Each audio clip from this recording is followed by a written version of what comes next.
This is a great segue to our next session, Building a Win-Win AppSec Program for Security and Developers with ASPM. I'm so excited to host this panel as the Strategic Customer Success Manager at SciCode. So I'd like to welcome our three customers. Okay. Hello, welcome. So first I'd like to introduce Roxy. She is an AppSec pen testing and vulnerability management expert with incredible experience protecting a Fortune 1000 financial services firm from emerging threats.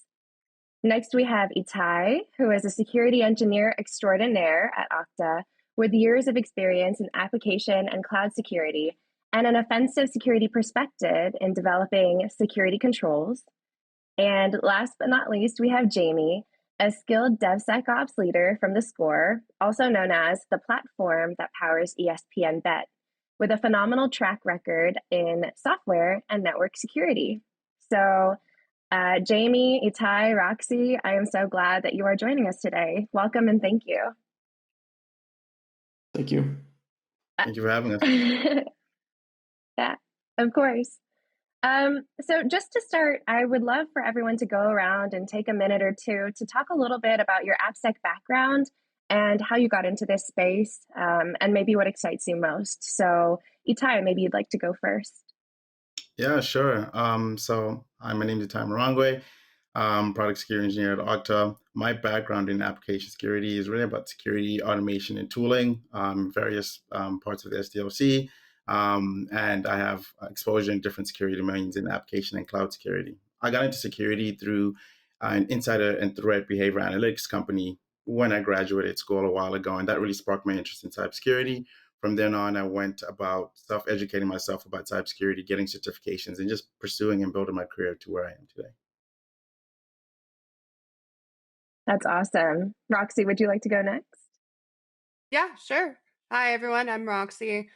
I have more of an unconventional security path, so I really hope that gives the up and coming security folks hope. I know how hard it is to get in.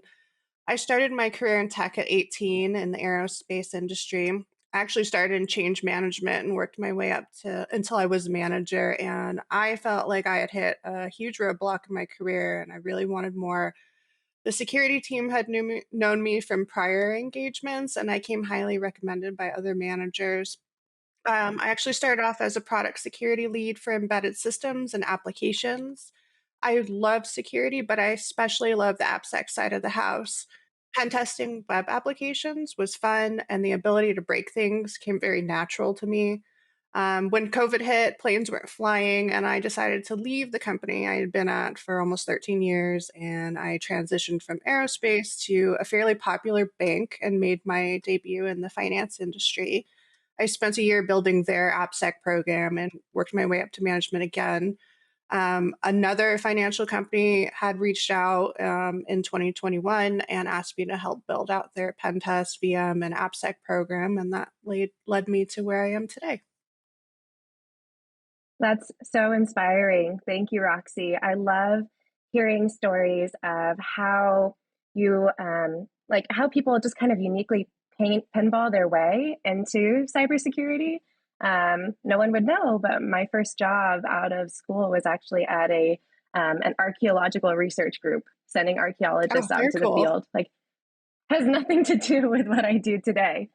Jamie, would you like to go next and kind of wrap us up with intros? Thank you. Sure. Yeah, my name is Jamie Sadler. I sort of got my intro into the tech business in a network operations center. Out of school, I did that for a few years at a cybersecurity company.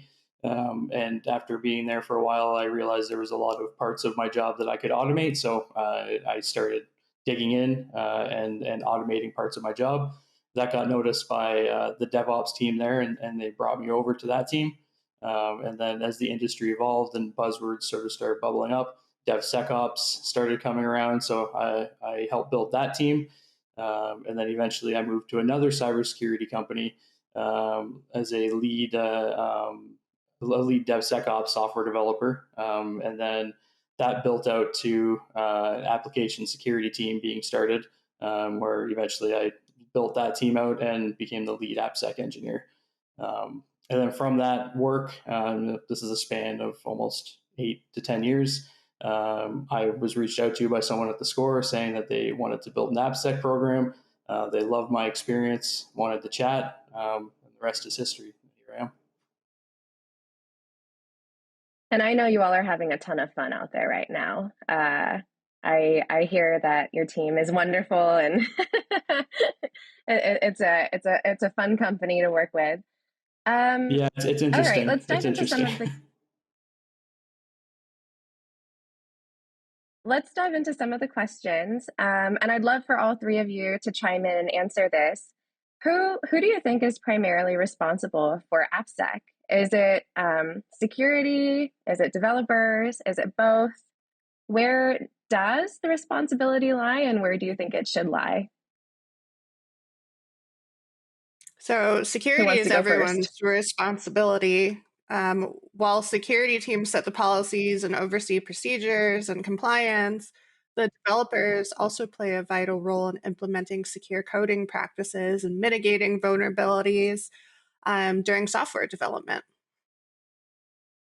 Yeah, if I could jump in here, I'd say the same thing, both. I'd say both, with the caveat that I think that security professionals pretty much drive a lot of the education. We have to kind of help developers find those security practices, implement them, make sure that they're doing the right. Basically, we have to enable them. But just as Roxy said, it's both sides have to basically contribute to this effort, or else it doesn't really mean much. So collaboration there has to be in play. Yep. I think we're going to have quorum on all the answers. I have to jump in and say both as well. With security setting policies and guidance, the typically AppSec teams aren't as large as development teams, so we need the developers to actually go and implement those practices and follow that guidance. So it has to be a relationship with both. Yeah, absolutely. And because it is a relationship with both, do you think that the teams are working well together today? Have you seen improvement over the last 5 years? I'd love to hear kind of what you think there as well. I'll go first, I guess. I think that it depends on the company, but culturally, I think developers and security teams are working better than they have traditionally. There's lots of room for improvement there, but I think the thing that's been really holding that process for moving forward back is the tooling and definitions of how things should be is actively being worked on and developed. So I think the tooling is catching up with where the culture of this needs to go. Yeah, I agree. It totally varies from company to company. It really depends on the security culture, if there is one. Security professionals are often seen as police officers of the tech land, but in reality, we're not out to give tickets. We're really here to help. Yeah, just to echo what both Jamie and Roxy said, historically, the culture has not been great over the last 5 years, I'd say. I wouldn't say it's terrible, and obviously this does change from company to company. However, I'm seeing that as tooling changes, as tooling becomes more transparent between security and developers, it's allowing, at least facilitating conversation and collaboration between the two organizations.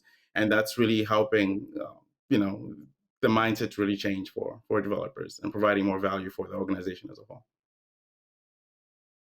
Awesome. Jamie, at SciCode, we always say that security is a team sport. How do you personally build a culture of collaboration when you're working with like multiple teams? Yeah, I mean, it's super important, obviously.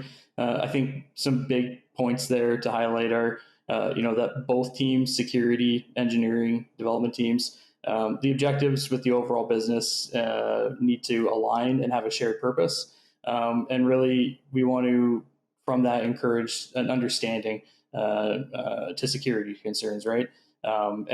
And vice versa. We want AppSec teams to understand development constraints. It's not easy on either side. So, there's a lot of opportunities for developers to learn about security practices and for AppSec professionals to understand development processes. So, really, really fostering that understanding of security is hard. We get it. We don't want to block you. We're here in the trenches with you. So let's work together and align to secure the business and align the objectives so the company is satisfied with what we're doing. Yeah, definitely. The alignment of objectives, I think, and goals and responsibilities is really what's important there. I agree. Itai, in your experience, how have you helped developers adopt a security mindset? What are some of the practices that you use? I'd say education goes a long way. Predominantly, I've seen the ability to articulate risk, the vulnerabilities that are within the code that they write, and or within the environments they're working on. Really exemplifying that and seeing how they can fix it, or seeing why the controls we are recommending fix it, really helps them capture the value of what we're offering them. And I think when you close that gap, that understanding and kind of like that magic that may be there for some of them, you start getting a lot better feedback and positive value from developers in that regard. Yeah, definitely. Roxy, over to you. How do you manage all of the data coming in, like the vulnerabilities and the alerts, so that it's useful and it doesn't burn out developers so they keep this security enthusiasm? And how do you see an ASPM platform helping this? Ooh, consolidation of vulnerabilities and personalized dashboards tailored to specific roles. Each team is very unique. Some teams prefer the comprehensive technical details from the tool source. Others want these Jira integrations. InfoSec, we try to sift through the false positives and we do our best to make sure that the developers are receiving accurate findings. But when it comes to ASPM, it really helps to aggregate these findings and remove the duplicates across tools.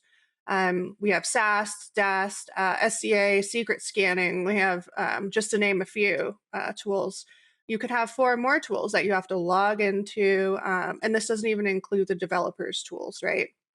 So navigating through all of these systems and trying to piece together the true risk can be complex. And really, this is where I see an ASPM solution helping out. Awesome. I'd like to pose the same question to Jamie, just because you talked about automation and efficiency as part of your intro. I'm sure you have some thoughts on this as well. Yeah, I mean, there's a ton of data points coming in from all different directions, and really it's trying to take that data and put it together in a meaningful way that's actionable. An ASPM I think is the solution to that. I don't think that is I don't think that's a silver bullet to everyone's problems. But I think that we'll see ASPMs grow in complexity and start to connect those dots to help paint a bigger picture of risk. Because there are, like Roxy said, tons of tools with tons of acronyms. The list will probably never end, and get so large that you can't name it all off. But yeah, an ASPM will really help, aggregate that data and help take the basics out, help make those initial connections so that you can do a deeper dive. Wonderful. Itai, ASPM platforms deliver better visibility and context than point solutions. Does having better signal to noise ratio help improve collaboration between developers and Absolutely. security? Yeah, absolutely. The ability to identify areas of false positives, the ability to provide contextual view, not just to security, but also developers, and the ability to collaborate over that platform helps both sides of the engineering team as well as security find value in the ASP.NET platform. In the past, you would have individual tooling, you would have SAST, secret scanning, and DAST, and you'd have different views, basically panes of view to be able to find or surface findings. However, now that you can have things together, you're able to provide value to engineers in terms of providing them the ability to see the security posture for their repositories or their ownership in a single pane. So it makes the collaboration a lot easier because you can speak on the same plane. Definitely. Roxy, in most organizations, developers outnumber AppSec professionals. We hear the ratio, right? It's like 50 to 1 or even 100 to 1. So, how do you scale limited AppSec resources for maximum impact? Yeah, you're right. It's a lot. And I think Jamie and Itai really touched on it too, is really about fostering a positive and collaborative relationship between the InfoSec folks and the rest of the organization. Our goal is really to create an environment where every team feels empowered to come to us with questions, comments, and even feedback. Feedback is very important too. We're really not here to play the role of enforcers. Our primary focus is securing the company, and really building that trust across teams. We're laying that foundation for security champions, who are actually these passionate individuals within teams who champion security best practices. We can empower champions by really just training them on our policies and procedures, but also understanding concepts like secure coding and giving them that valuable education because we can't be, everywhere, right? So we have to empower these folks. Sometimes these champions they emerge naturally and it's obvious, and other times we kind of have to identify and really nurture these individuals to kind of with potential to be security champions. I love that you brought up security champions programs because this is something that I've helped set up or kind of help promote internally within some of my customers.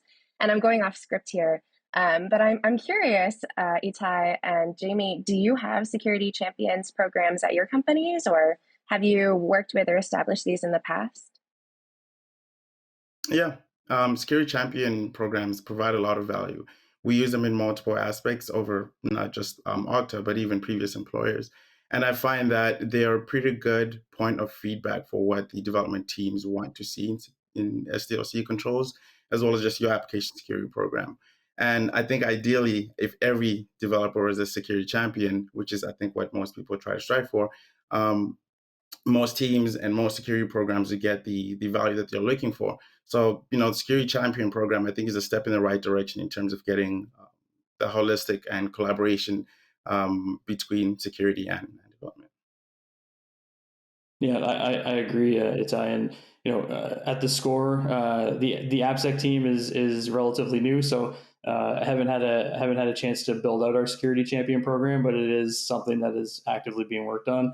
At previous companies, I have implemented security champion programs, and I think the biggest value there is having that insight to each champion representative from a team or department, and having that feedback. Right, it's all, you can almost consider it like a chapter, like you're getting together with people that want to focus on security, and you can share what you're seeing at the higher level, and what they can focus on, but also you get that direct tap into development and engineering by getting feedback from them directly. So 100% adds a lot of value. Yeah. And I really enjoy seeing how different customers approach it from different ways, right? I had one customer where they basically said, we want security to be a focus company wide. And they ran a training program where anyone, whether they were technical or not, whether they knew anything about cybersecurity or not, they could go through this program and get certain levels of certificates. So you could have, a PM who was certified in cybersecurity or in subsets. So it was pretty cool and really exciting to see. Okay, I'll go back to my script now. Itai, this one, this next one is for you. Remediating vulnerabilities, software supply chain security, secrets and code, compliance audits, SBOM. AppSec teams are small and they juggle a ton of demands and also are addressing a lot of threats. So, what do you think is the biggest risk AppSec is facing today? And how do you overcome that risk? I think I'll start by saying I think you will see that in the industry as the industry matures, as we get more mandates for regulatory compliance. Let's say SBOM, for example. Uh, we as an industry will have to generate high quality dependency scanning bill of materials, for example. You have to make sure you capture everything in your product as you want to ensure you have transparency with your partners or your customers in your products. I think the biggest risk is that those mandates are going to basically surface those gaps. But I think the positive is that the gaps in dependency scanning, or the gaps in bill of materials, or the gaps in supply chain security, the gaps you might have in even coverage in SDLC, that's going to raise the bar for a lot of this stuff. But the biggest risk, I think, is pretty much those gaps. Interesting. Roxy, do you have any thoughts? Yeah, I do want to say that prioritizing applications is also important, especially in environments where there are hundreds and hundreds of applications. Um, Obviously, InfoSec can't be an expert in each one of them, so properly classifying them as internet exposed or internal or contain sensitive data, et cetera, et cetera, what can cause reputational harm is really important. And I think that helps kind of prioritize some of that risk too. And again, I'm going to go off script here, but where do you think security teams aren't placing enough focus? So kind of the opposite question, like instead of asking what's the biggest risk, what's the biggest opportunity today for security folks? Jamie, I'll let you answer that first. That's an interesting question. I think the biggest opportunity here is really to showcase the value that AppSec can add. Through tooling advancements, through integrating with the teams. I think there's a good opportunity or a good chance for us to showcase what we can do and how we can improve things. Um, you know, I think there's a people aspect to this as well. Not just the tooling side. The tooling is important; it gives us all our signals and what we do with it, right? But really, there's an opportunity here to showcase a different side of security, and how we can work together to help manage risk. Definitely. Anyone else want to chime in and answer that? No. I Okay. feel like Um, patching is also something that needs to be prioritized higher because it's very process intensive. It's very difficult, right, to patch every month, and some companies don't even patch for have 90 days plus. I think that that's an easy win. Patching your open source stuff and understanding that. Um, I think there needs to be more focus there. If I may, my take is in alignment a lot with what Jamie has said. People and the processes.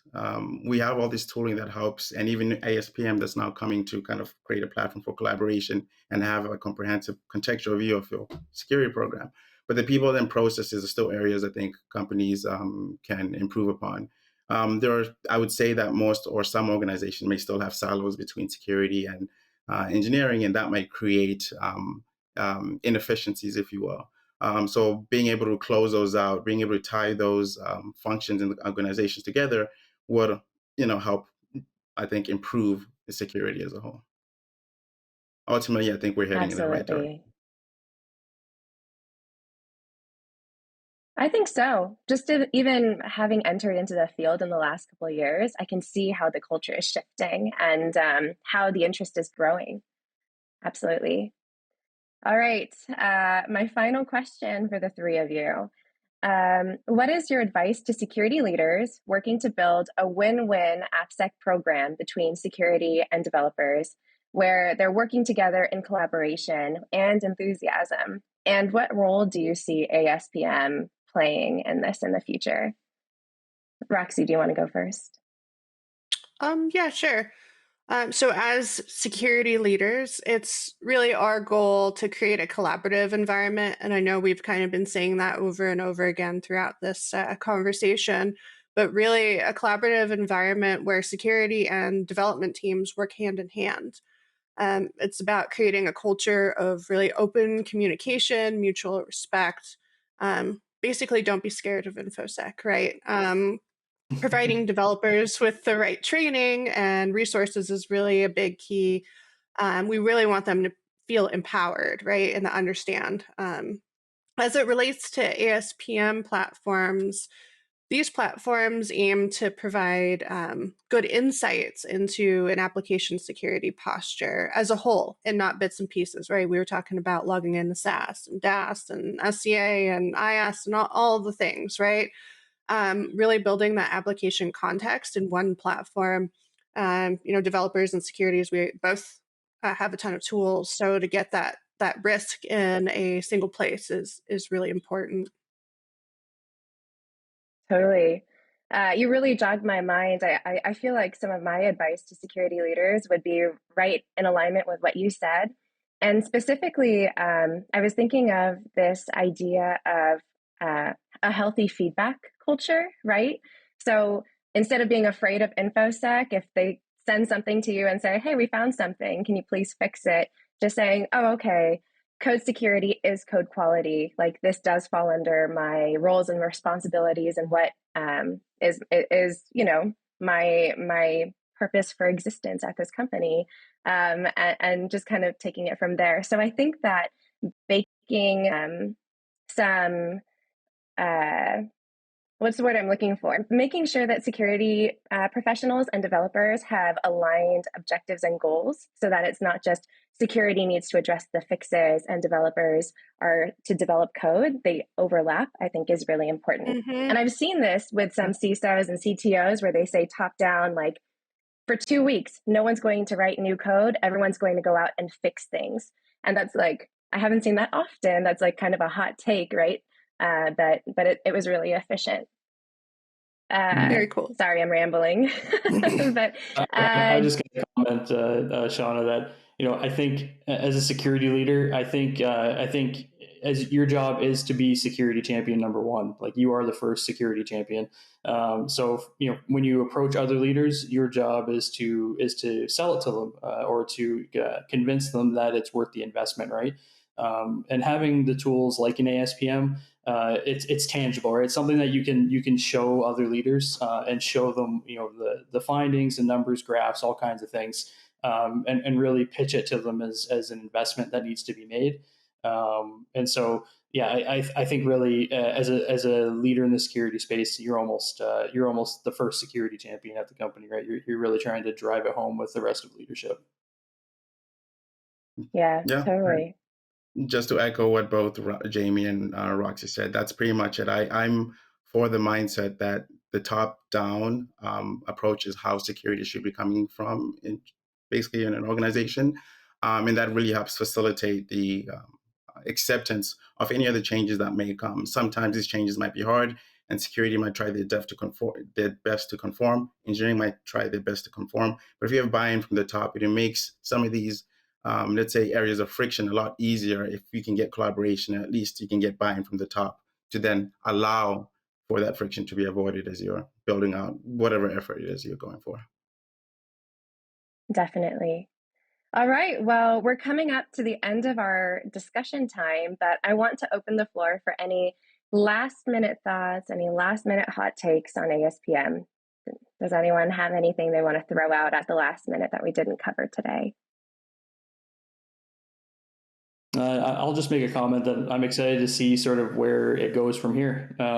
I think this is something that I've been throwing around. I think ASOC is dead. I think ASPMs have killed ASOC, in my opinion. So I'm interested to see where we are 5 years from now compared to the current state of ASPM. It's really interesting to see all the responsibilities and data and roles in AppSec and how an ASPM is helping integrate that. But 5 years from now, really curious to see where things stand. Agreed. Great. Well, thank you everyone for joining today, for sharing your thoughts and experiences, and for being brave up on the big virtual stage. So I really appreciate you all. Thank you so much. And without further ado, we'll keep the party moving on to the next session.